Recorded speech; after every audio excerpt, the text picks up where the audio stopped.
I always thought he was a nice guy, but I always thought he was weak on security, very weak on security. This is President Donald Trump's response after Joe Kent released this statement Tuesday morning, resigning as director of the National Counterterrorism Center. Kent was born in Sweet Home, Oregon, and ran for Congress twice in Southwest Washington, losing both times to Marie Gluesenkamp-Perez. The statement, reading in part that he can't support the ongoing war in Iran.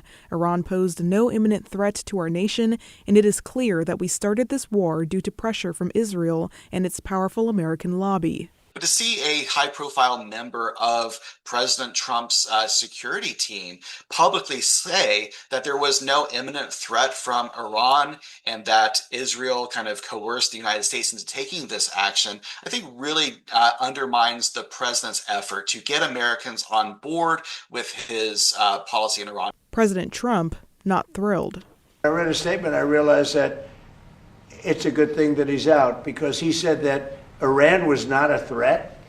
Iran was a threat. Every country realized what a threat Iran was. The question is whether or not they wanted to do something about it. I think he does feel sort of under pressure with some negative economic trends emerging out of the Iran war. Public approval for the war in Iran is low, according to political science professor Ben Gaskins. While the president's voter base remains supportive, cracks are forming. There might be some more high-profile Republicans being willing to speak out against it. So I think, like, for someone like Joe Kent, who has served in war and seen a spouse die in conflict, that there is a real, genuine ideological commitment against these types of actions, these invasions. But as for how this could impact Kent if he decides to run for Congress again, I think it will be very challenging for Joe Kent to run again.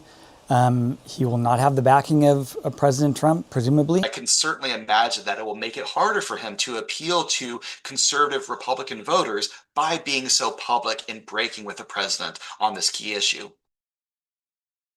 And I tried to get in contact with Joe Kent multiple times today for comment, but I have not yet received a response. Christine?